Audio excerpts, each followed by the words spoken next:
I love the conclusion of this. Don't break the trust of your customers and users, which is what precisely we will be talking in our next panel. Why did we choose customer service as the target? It's quite simple. It's an excellent source of growth. For Slovenia, it's one of the few ways we can beat the huge budgets of international corporations simply by being great in customer care, right? Not only customer care, the whole service and experience, of course. But then we have the question, how will these 300 small Spartans from Slovenia really conquer the whole Persian army? And in order to discuss this, with me today, here are Domen Vidmar from ITSLab, Matt Mayfield from Telekta, and Burju Begic from A1. Please sound off if you have your mics, if everything is working. All good here. Matt is, Domen. Hello, hello. Excellent, and Burju? Hi. Yeah, we have all three of them. Excellent. All right, so I think almost everybody in our public today knows either you or your company, but still I think it would make a lot of sense if each of you would just first say a few sentences on who you are, what your company does, and how you support your customers. Domen, no, let's start with the lady. Burju, would you start, please? Of course, with pleasure. Actually, I am Burju Begic. I'm originally from Istanbul, living in last 12 years in Slovenia, Ljubljana. Last 3 years, I'm working in A1 as a customer service director. And before, I have quite a long time experience on customer development, customer life cycles, customer journeys. So everything that you can imagine about customers. Basically what our company does, as you know, A1 Slovenia is part of Austria telecom group, and basically we are on telecommunication, and we have basically how we support our customers through call center, through digital tools, through field supports, shops. So a lot of touch points that we can actually think of. Excellent. Thank you. Domen. Yeah, hi. So I am Domen Vidmar. I am the support team lead at ISL Online. So ISL Online is one of the departments within the ITSLab company. We actually develop remote support tools, remote access tools. So for our customers, we provide applications which they can use in their customer care. And specifically what we support is our customers when they have any questions, any issues or anything, we basically provide quality support for them. We are quite lucky to be in such a position where actually we use the tools that we develop in our day-to-day use for our customers. So we are quite connected in this sort of regard to our customers and their uses, because we understand their uses as being customer care ourselves. And using that, we can basically provide not only quality support for them, but also feedback for our development to be able to improve our tools for other customer support services across the world. Excellent. And since you are pretty much global, you work on all continents, I think you have this internal pool of experience of different customer service approaches. We'll come to that a bit later. And now a very different spin on customer service and experience. Matt, please. Yeah, hi, I'm Matt Mayfield, American, but living here in Slovenia for quite some time. I do freelance work mostly in the area of figuring out and building out sales operations and customer success and anything customer facing. So in terms of where my clients are, a few in Slovenia, a lot in New York, and the rest of Europe. Excellent, thanks. Before we continue, now that you know who our three speakers are, what they do, how they work with customers, I would like to introduce the fourth speaker, which is you. Customer care has a lot of different spins upon where in the world who your customers are, right? So I would love it if from the public we would get either some questions or experiences of how did you find some different solutions or something like that. Don't let just us be the talkers. In order to do that, in the bottom of Zoom, you have reactions. If you click reactions, you have raise hand. When you raise your hand, I will call you out. You tell your question or your experience, and then please lower the hand so that it doesn't stay on forever for the whole conference until 5 a.m. Okay, but please be active, ask, and bring some input. So now let's get into it. Let's first explore some technologies. All three of you, again, starting with Burcu, what are some of the latest technologies that you have implemented and you do use them? What are they? What do they enable? And were there any obstacles into how did you have to introduce them into your team? Yeah, sure. Actually, as you know, the trends are changing and it is becoming much more digitalized, and especially Corona fastened things a bit forward. So basically, what happened is that we started chatbot and actually live chat usage 3 years ago, but for example, 1 year ago, we could implement quite high interactions. So it took quite a few periods, basically how to engage customers. So we needed to be creative on such ways that how to engage the customers so that they like the usage of chatbot or live chat as a solution. But they were a bit hesitating probably about response times, if they are going to wait quite long and so on. So you really need to understand why customers are using something, why they are not. If when they call center, if it is faster answer, they will always call center. So you need to always think from how to improve the tools from conveniency wise. This is one of the tools. The other thing is in telecommunication, we need to do a lot of diagnostics. So we implemented quite important diagnostic tool to our also call center platform. Also, it's quite important that we do customize call center platform. Why? Because the dynamics are changing all the time. Sometimes you need to deal with quite high volumes. We are talking about 7,000, 8,000 calls in a day. So in this case, you need to also implement a smart IVR, and basically diagnostic tool helps us what agents cannot know or what agents cannot have to customers, that it goes through the houses and understand where are the problems and issues. So I would count these three tools that we implemented. Burcu, of course, you got me really curious. What's in that black box? What did you find out through that diagnostics? Can you share something? Yeah, of course. I mean, on this diagnostic, basically, you know, it is like artificial intelligence, right? So somebody in the behind needs to program all those kinds of tools, and we know what kind of technologies we are using, and we know what could be the issues. And then when we are programming this diagnostic tool, we made from the cases that we were facing before implemented that it finds smartly itself. So what are the main issues? Actually, we have quite issues on the TV side. So that's how we are trying to solve the issues remotely, so that we don't send field technician to houses to fix their TV issues. But also very interesting things you can find. Something, I don't know, cable could be cut, for example, and you can find it on diagnostic tool much easier that somebody personally goes there and finds it.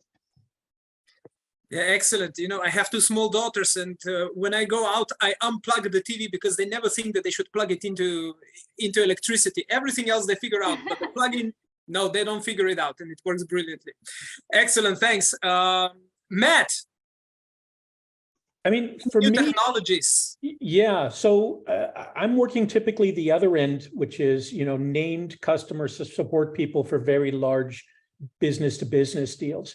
And what I'm seeing in terms of what we're deploying in a lot of these is more of what you would use for outbound sales. So the emailing tools with sequences, things like Outreach or SalesLoft, And then also recordings of calls with all the sentiment analysis, so that you would use for sales. So things like gong.ai is a great example of that, to try and take a look, because what we're actually trying to do in that category of customer is we're actually trying to generate revenue, right? It is substituted a lot of the key account management. Apollo for data enrichment, Zoom Info, another data enrichment source. So you're trying to bring all those signals in so that you're having a conversation, so that you take the least number of minutes with your customer. So if you're bringing in 50, 100,000, 200,000 a year from this client, the important thing is the guy you want to talk to or gal you want to talk to, seconds matter, right? You have to use that time really, really efficiently to figure out, do they have a problem? Can I fix it? What's the next problem? How do we make this even better? And so it's really, it comes down to deploying sales skills, sales tools.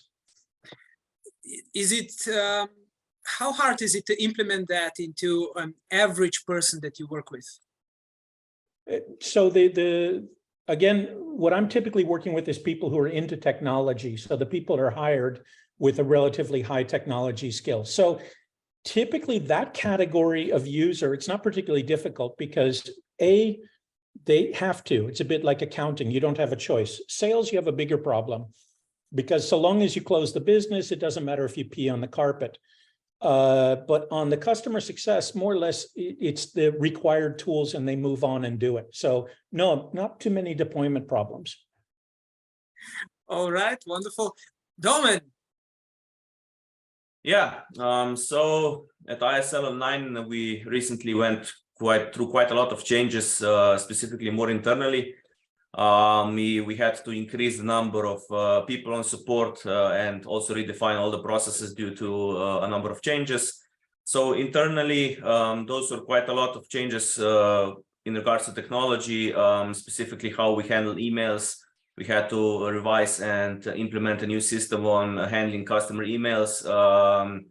So that was quite a challenge to basically define and mitigate and of course teach all the support teammates. Apart from that, we are also focusing on providing self-service for certain aspects which before required the support team. So now we are transitioning over to customers being able to do a lot of the things themselves as a self-service instead of basically requiring help from support. Apart from that, yeah, live chat, remote desktop is very important in our system. We use our in-house build tools basically every day to offer faster, more quality support for the customers. But yeah, a lot of changes still planned. So changes in regards to the system use. We're also looking into starting to gather customer experience and their feedback. We also heavily rely on customers' information via reviews so that we can improve both our system and our support. So there's a lot of changes that have been made, but a lot more to still be made in the future. When you started, you mentioned the renewal of the email kind of platform. What did you do there, and what did it enable you to do? How is it now different? So yeah, so before we actually we did not have a system internally where we would have channels or queues or any sort of groups of users. It was more person by person because the team was quite smaller, so it was usually handled on a person by person. So let's say we got an email and the person who read the email knew that this and this person would be able to handle it, and it would be assigned directly to them. When the workload, or let's say customer requests increased and also the number of people increased, we figured that it would make much more sense to basically, instead of doing a per person approach, we would split this into 3 levels. So level 1, level 2, level 3. And also we redesigned the internal tool to basically allow the users to, instead of directly assigning to a specific person, to basically assign to a team. So now we had to define the teams, so L1, L2, L3, and then within the teams you had to define all the procedures, write them down as IOE documents, basically how to handle all the requests. And what it turned out is that the customers got support faster. The support was much more quality, and yeah, basically the whole experience for the customers greatly improved, I would say. Yeah. Are there any downsides to doing that? Yeah, the only downside, or one of the downsides maybe that could be mentioned, is that before maybe customers were used to speaking directly to one operator. So it was like one operator for my account, but now one day they get request or response, let's say, from one person, the other day the other. But usually still our team is not that big, so usually it's still only a couple of people, so it's not that huge of a drawback. But maybe some customer might seem as if they got rid of their, let's say, appointed account person. So even though it was not defined, maybe that's one of the drawbacks, but there's too many pluses to focus on this negative. I have one more question in this direction, but focused on the market. You guys are very strong in Japanese market, which is a very particular part of market. Yeah. Special culture, special psychology, everything might work a little bit different. Can you give us a few Europe versus Japan? What are the key differences that you have to offer? Yeah, so as you mentioned, Japan is quite a special market for us. We are heavily involved in that market. We are working there for a long time with a company called Ocean Bridge. So we have a very strong partner there who basically handle all the support, most of the support for the Japanese market there. There's quite a lot of differences. I mean, one special thing that comes to mind, for example, with releases for our users, when we release a new software, we do not release it for Japan, because the agreement is that Japanese team will do their own QA, do their own analysis of the tool, and release a bulk of the updates separately. So it's interesting because the rest of the world has a specific version, but the Japanese have a very specific version for them, because the whole team does the QA. And also, for example, with the support, related to support, it's quite an event when something is not clear to the Japanese, because they do so much information, they learn so much from the tool. So I mean the partners learn so much about the support and how the tool works and everything, that all we really have to do with the Japanese is to basically contact them via our internal tool, via ticketing system.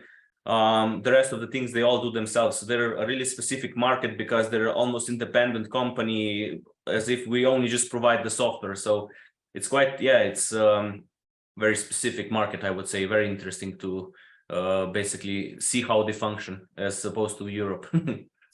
Excellent, thank you. Burcu, just to have fun, is there any way you can give us a comparison how you work with big numbers, right? A lot of users, and you see these massive trends. How are Slovenes different, in short answer, how are Slovenes different from Austrians and Croats and Serbs and the population that you look through, that you browse? Okay, actually, I have quite experience with Central Eastern Europe markets, because also previous company I was working with 21 countries. But when I compare, I have one specific thing to tell. Yes.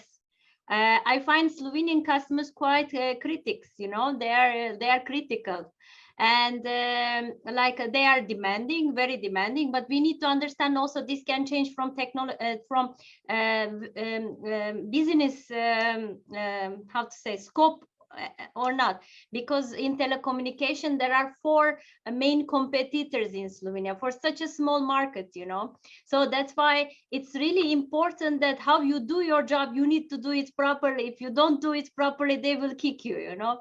And also quite price sensitive, I would say. For example, like sometimes you know, customers don't pay attention to what they are buying in textile, but they pay attention how much they are monthly paying to the bills.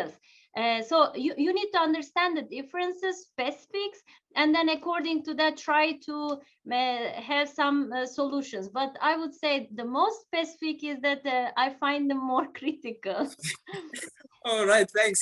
Matt, being a business developer, I imagine, do Slovenes have some potential for customer service worldwide impact? Do we have some talents in this field? Can we use it?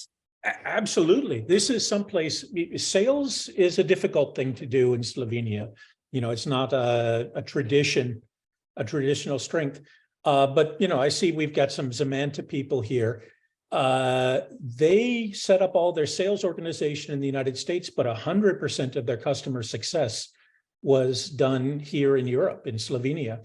And it was wildly successful. More and more of the sales process moved to the customer success. And the ability to recruit people who are responsible and empathetic, it really works well. This is a great place to do it. Language skills are good. Knowledge is good. Willingness to solve things. And you know, I guess listening to some of this stuff, one of the things we can get into this trap of is that customer success or customer support is a cost center that we need to be efficient with.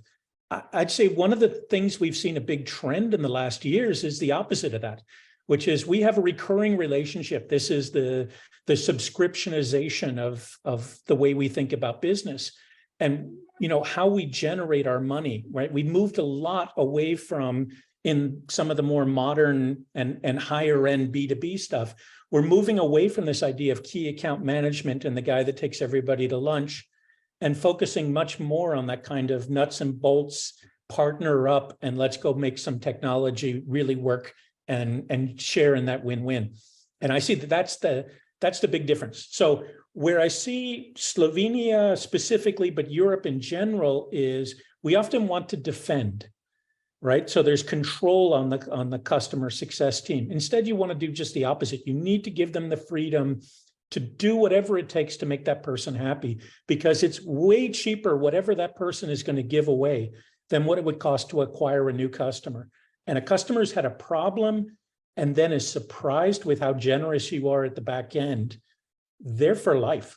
It's better than if nothing ever happened. Excellent. Going up to the next questions, to all three of you, Matt, please, you start, just continue.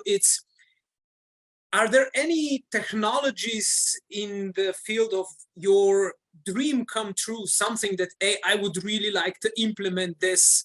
I have heard of it, I haven't used it yet, but I would like to implement it in CS. What would be such a thing? Okay, so you have the idea of AI, of course, and everybody's talking about that. Again, I'm not thinking about efficiency. I think customer success is already too efficient in most of the sectors I'm involved in. It really needs to go the other way, right? It needs to be maybe more effective, but not more efficient. Hire the damn people, take care of the customer. What I would like to see is how we're doing metrics. So I'm seeing this on the sales side. There's products like Clary.ai that is using AI to predict forecasting. So things like churn identification, you're starting to see AI hit that. Patterns in communications and emails to understand at-risk customers, data sources. So I think you know, where I would imagine we're going to be 10 years from now is you're going to see the probes that are going on your email server, your chat lines, and your CRM system, and it's going to be looking for who's at churn, who's likely to, your main business contact, that's your main sponsor and that client is at risk, and really directing how you make these long-term growing relationships. Burcu, any dream technologies that you would like to implement and use? Actually, maybe I will just explain a bit my view on this, because it is not only about bringing new technologies and new tools, you know, how to use them like more effectively, like Matt said, that it is useful for customers. And also that when you bring a new tool or new technology, you need to think 360 view if you can get it. And especially when you have too many tools, you need to know where to integrate them so that you have the whole view, right? Because you don't want that your customers put more effort on when they contact, when they're asking a question, when they need help.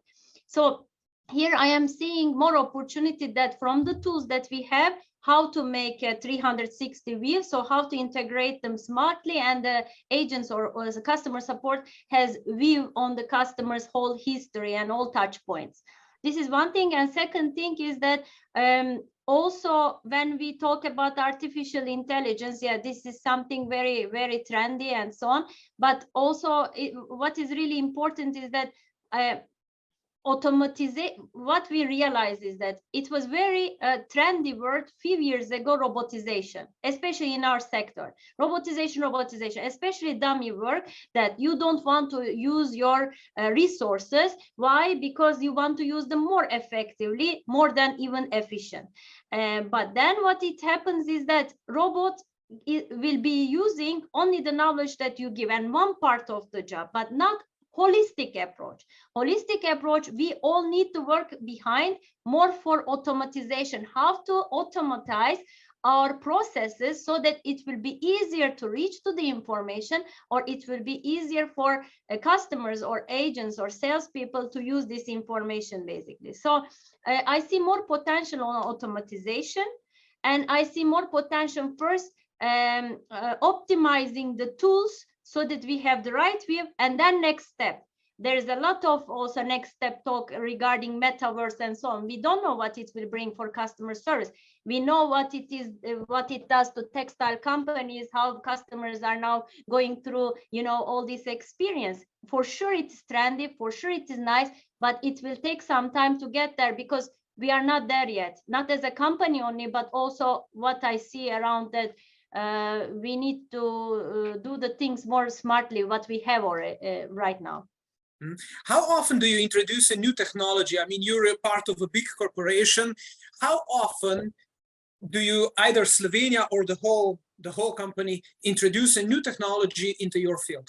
Actually, I would say 2 to 3 years new technology that we introduce. Yeah, not that fast, because it is when you're working also in corporation, there's a lot of processes that you need to deal with, and first those processes needs to be simplified, especially in the legacy systems. For example, A1 was before, as you know, C-Mobile plus AMIS, and there's a lot of legacy systems coming behind that. I'm talking about Slovenia, and most of the markets has the same issue. So what it happens is that each time if you introduce something new, first you need to integrate them so that it will be easy to use, and also educate your people, but also educate your customers to use them. So it takes time, actually. Of course, yeah. Can I step in real quick? Yeah, of course. If you think about, you know, lead generation, marketing, sales, customer success, of all of those, the one that doesn't need technology or needs technology the least is customer support, customer success. Because basically, if you could automate it, change the damn product so you don't need customer success. That's where the automation's needed. Change the product, make a video, do something so it never gets to customer success. If it hits customer success or there, it's because there's something human that's necessary, or it's so unusual and so random or so quickly moving that you can't do it. So when you put automation tools, all it does is, I mean, it drives me up the damn wall, right? You're going to go contact something. I've already checked the website, and now I'm going to have a chatbot that's going to repeat the website. You're just going to frustrate people and get them angry by the time they hit. So I think technology in customer success, that's not the right first step. You need to be organized. You have to have your material. It's about the process and the information, not the tools. Mm-hmm. Domen, I know this question is a bit unfair on you because you are developing your solution as a dream technology for CS, but still, are there any other CS dream technologies that you would love to use? Yeah, so yeah, as you mentioned, one of them would obviously be, if we didn't develop it in-house, remote desktop. So in our case, it proved invaluable many times that you are able to see the screen of the remote user and see their issue and be able to help them. I mean, the users are most happy when you can solve the issue in 2 minutes via remote desktop call instead of 20 minutes, let's say, via chat, trying to figure out sending screenshots up and down. Other than that, as I mentioned before, as we are trying to go more self-service, one of them might be a self-service portal within their account, which would basically, as Matt mentioned, before even it comes to the customer support, it would already be able to help them with the issue. So that we do have, let's say, we do have a knowledge base for the customers, which can be searched and is full of information.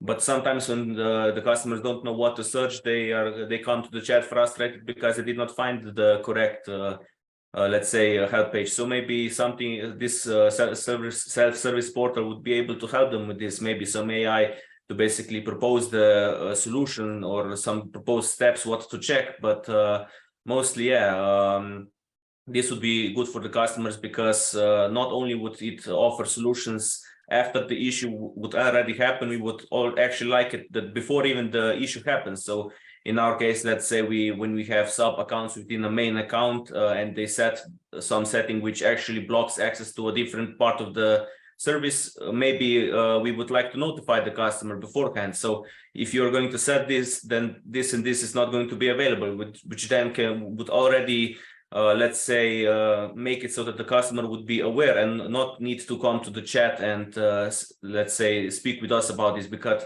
yeah, the customer gets frustrated that this doesn't work, and once you tell him that it doesn't work because of a setting, he gets, okay, I understand, but why isn't there a message? So something like this, improvements in this regard are something that we would really like to see in the future. Mm-hmm. Burcu, since you are a big company, do you decide to develop your support tools for CS in-house, or is everything outsourced? Is it combination? How does that work with you? We usually outsource. Yeah, we don't develop it internally. We usually buy the solutions from the experts that are doing that part of particular job better than us, probably. And basically, but we need also internal support, right? Because to combine that many tools, to integrate them into one system, it takes time and a lot of support also. So there are pluses and minuses with that. So yeah. All right. Domen, in the last couple of years, you've seen many changes, not only in your team in Slovenia, but all across the globe. In the teams, how have the teams in CS changed? What has changed in the last couple of years? How do you work differently today? I don't know, different talent. What's different? Yeah, so basically a lot has changed. Yeah, mostly basically in our case, the team has increased quite a lot, and also the talent has been increased a lot. We have started doing a lot more internal training, trying to basically educate everyone on everything that is necessary. So our customers are usually quite techy, so quite a lot of knowledge on their end, and our team needs to be basically as knowledgeable on all regards. So there's a lot of let's say learning opportunities and trainings inside, and all the the procedures being documented. Apart from that, across the world, we have a lot of different partners. So we also have a couple of offices, one in the UK, one in the US. We have an office for the DACH market in Mexico. So a lot of these teams, basically each of them handling customers on their specific, let's say, area. There's been a lot of changes there as well. Some new partners been introduced, which also offered a lot more support for local customers there. So as you mentioned before, there's a lot of differences between, let's say, Slovenian customers and German customers, and every area is a bit specific to their own. So it's very vital to have all these partners who understand the local market and basically can offer the customers the support that they know that they want, not the Slovenian way, but let's say the French way or the German way. So each of the areas is a bit specific on their own. Yeah. How has your job changed? What's different today than before, let's say, 3 years back? Yeah, so before 3 years, I was actually part of the L2 team. So L2 technical support for our company. Since then, I've been appointed as team lead. So a lot has changed in that regard, obviously. So it was quite the challenge to basically figure everything out. During my time of transition to the support team, we also made all the changes which I made before, which I mentioned before. So all the restructuring inside, all the tools being updated. So there was a lot of changes, and as you can imagine, a lot of training and a lot of learning and a lot of documentation as well. So it was quite the progress, but I believe it was quite a great step forward, and I'm really hopeful for the future as well. Yeah. Burcu, how has the situation changed, not only your position, but what has changed in the CS HR view, talent acquisition, perhaps the type of people that you bring in today or something like that? What's different? Yeah, first of all, it is harder to find people more in recent years, you know, and especially in call center part, there's a lot of fluctuation, but fluctuation is not because they want to leave. Usually we would like to change, because if we see that in 6 months they don't deliver results, then we usually prefer to change the people. But why this happens is because in our sector, you need to have quite a lot of knowledge. So onboarding process is quite long. We try to, when I came to the company, it was 2 months almost. After diagnostic tools, this went down to 3 weeks to 1 month. But still, when you compare it, I don't know, before, for example, direct sales company, this would need onboarding maximum 2 weeks. Here, we need to pay attention to the agent at least 1 month.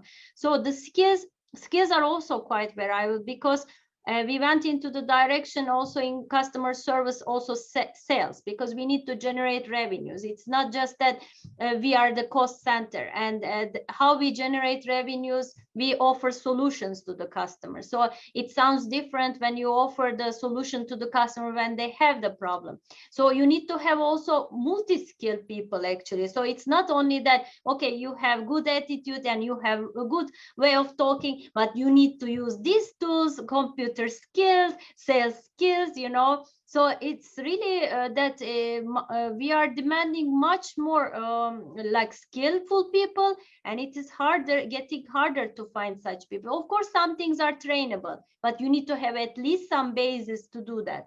So it's becoming more and more challenging, because we also request more and more challenges probably. And how did this affect you? Are you do you lead easier, or is it harder? No, it is easier. When you find right people, it is much easier. I have more challenges with people that are working 10 years, 15 years, because it's really hard to make their mindset shift, you know, because they were used to work like in public office, more administration jobs, some of them. But now you are requesting, I don't know, use more automatization, more technology, more knowledge. We need to start selling, and all these things, you know. It's much difficult to agree with older people, older meaning long-term working in the company, than the fresh mind people. So Slovenes are particularly hard cases in that way. What did you find out? How do you move someone that's been there for 15 years and says, no, we cannot do it differently? How did you change that? It's quite, of course, challenging to change this mindset, as I said, but I think that it is important to explain to people why you do why you do what you do. So they need to know why we are going into this direction, why we now need to sell. Also explain them in the sense that if it will decrease interactions, if it will decrease the amount of work they will do, we need to offer this solution, then it's more logical to them. So you really need to spend time why they need to do something differently. The other thing is that I always give them option, you know, it's on you to choose, like if you want to sell, or if you want to offer, if you want to be productive, because you will get additional rewards. So there is also motivational tools that to use, but there are always some people that says, no, I am here for 15 years and I want that my fixed salary is higher. And then I tell them, look, you have the option, you have the choice. And at the end, you know, it's all about negotiations, how to change the mindset. But what you cannot change, I think they need to change company, or you need to change them, you know, always. This is the way. Makes sense. Matt, what are the changes that you've seen, global trends in teams of customer support? So a couple things. One is target quotas, much like sales teams, on upselling, renewal rates, highly metriced, very much like you would for a sales team of 20 years ago. Second thing is high churn. That's definitely happening. It's a real problem. And the third is the fight for customer attention. That's even if they're spending 50, 100,000 with you, doesn't mean they answer your email or answer your phone call. Last trend that's interesting is recycling of the phone. Phone's working again for the first time in 15 years. So I'm starting to see that emerge again, which is really weird, but it is doing it. And I didn't believe it till I saw it a couple times.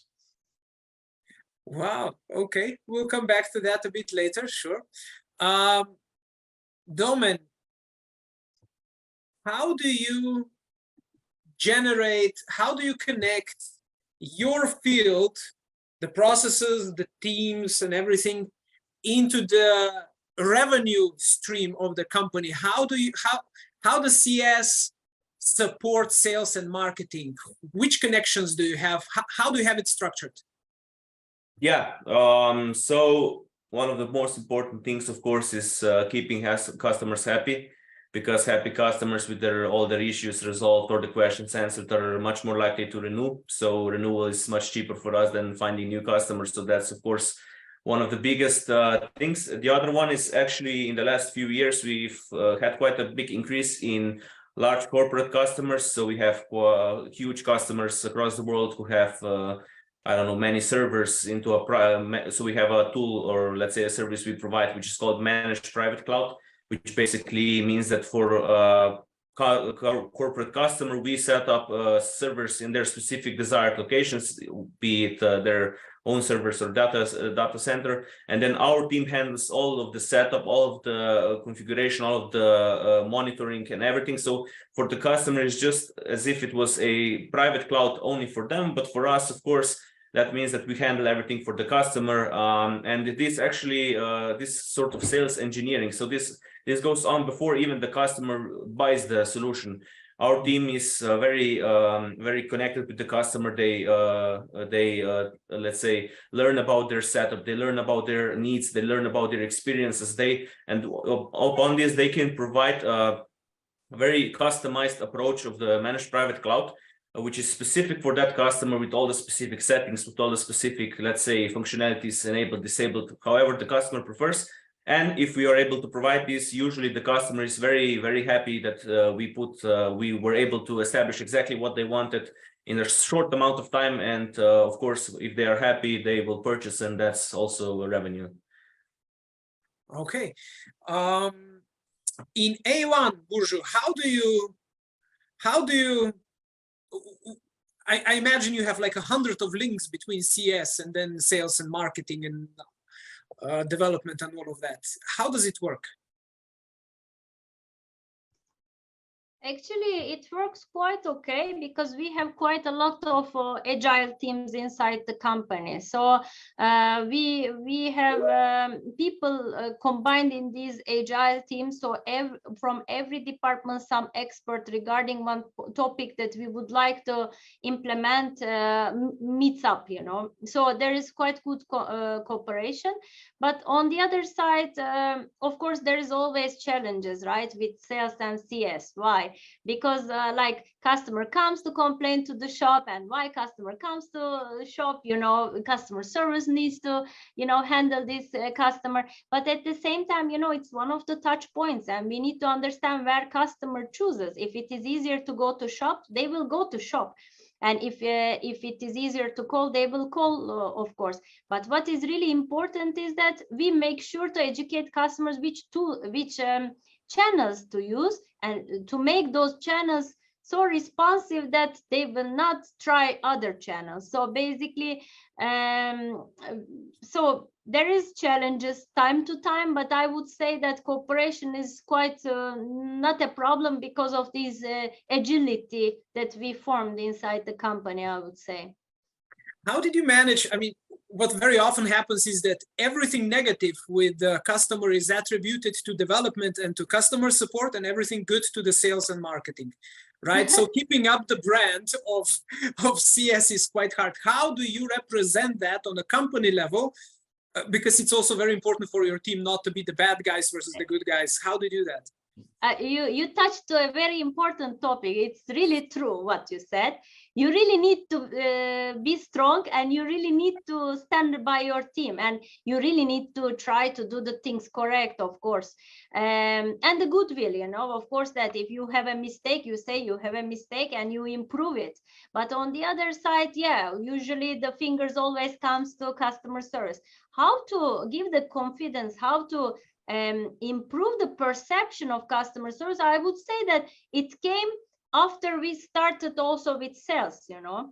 So once you become an important revenue generator because of these volumes that I told you, I don't know, 120K calls in a month or 15,000 chats in a month and so on, then it becomes like, oh, we don't have that much foot traffic, we have that much incoming calls, so this is important, you know. So yeah, sometimes you need to make visibility in sense that what is the company, of course, is goal, but you shouldn't forget your primary focus. Your primary focus to support the customers, and that's why we need to do even the sales part quite smartly to offer the customers solutions that they can use, and it will be beneficial, that they will not complain again. So yeah, in that way.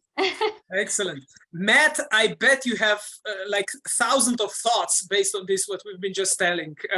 Just start. Well, actually, I'm seeing it sort of evolve itself into something important. Again, as the traditional key account manager evolves into a customer success, it's the revenue source, right? You want to know what your revenue is going to be for next year? Ask the customer success people, not the sales people, because usually its same year revenue is relatively small. So in terms of how you do that, so it's about what's their remit and what do you want from it. And again, if we just think about the subscriptionization of the world, you know, net dollar retention, churn rates, NPS scores, this is what gets you funding. This is what changes the valuation of your company. This is every bit as important as new customer growth. I mean, new customer sales. So it's happening on its own. I think you actually don't need to force it within. I think the big thing you have to do, just as companies, we need to stop thinking about it as a cost center and start thinking about it as a revenue generator, right? As a business driver. You can have the best. I've seen the math where you take a look and you say you have a kick-ass sales team, but you can't retain customers, right? Because the product and the customer success is a bit weak. And you just see that the company just reaches a point and plateaus. And if you have weak sales, but you have really good product and really good customer success, you see it takes you longer to get there, but you get to a much, much higher altitude. And I think that's really the way you should be looking at it. So my challenge to a lot of people here is, what more could you put on customer success that you currently put on product or frontline sales? I very much like that, because very often it happens that the CS team is being robbed by of the main talents. As soon as somebody's really talented in the CS, it goes either to sales or to management, right? Well, and so, yeah, but let's go ahead and put that in perspective. Like calling up prospective customers and to try and generate leads has got to be one of the most miserable, hardest jobs in the world, right? You spend all day and you may not get a single customer the entire damn day. So those people are particularly rare and you need them. You can't not have them. So, you know, one of the pools for finding those people is the other. I mean, I do remember at one client where I needed somebody to do lead generation, and I called up the head of customer success and I said, look, I need somebody that matches customer success, but maybe isn't quite as diligent, but is really much more expressive. And he said, I know exactly the guy. I'll connect you.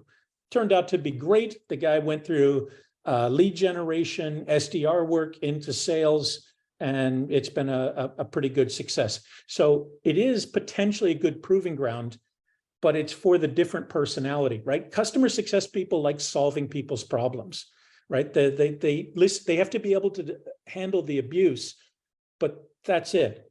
They don't have to beg and plead and spend an entire day of making zero progress. That's the mental illness that you need in a sales and marketing team, right? You just flog it out. Excellent final words, Matt. Burcu and Domen, we only have a minute left. Is there any particular message that you would like to send to our scale-up companies here today? Do bear in mind, they are mainly companies that have grown from 0 to, let's say, 50, 70 employees in a relatively short term time. What would you advise to them? Okay, I would just add what Matt said already regarding customer support team, customer service team is dealing with existing customers, which means that this department is the key department to retain the customers also, either with offering a new product, either with a good support. So we need to keep in mind that customer service is not only a operation center, but it is also very important part of marketing and sales. The second thing is that if you need a tool, if you want to do something, always think what will be convenient for the customer to use and what will be convenient for your people to use, because we don't want to complicate anybody's life. So we need to do effective tools to support, automatize the processes. But on the other side, we shouldn't be the slaves of the tools, because we need to still support because we still do human-to-human business. So we shouldn't forget this part. Excellent, thanks. Domen, any last words, recommendations? What would you recommend?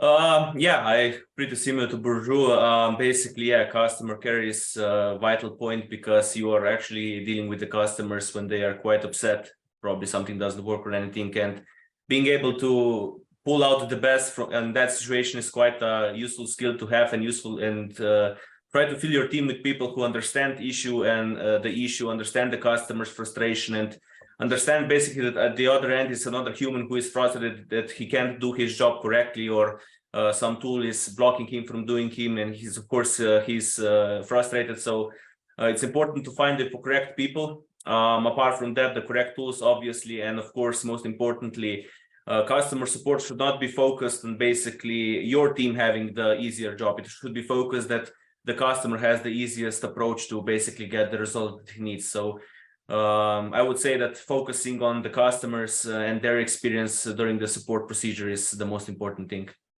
Excellent. Domen, Burcu, Matt, thank you very much. Loved your experience and also loved your energy. This was a wonderful talk.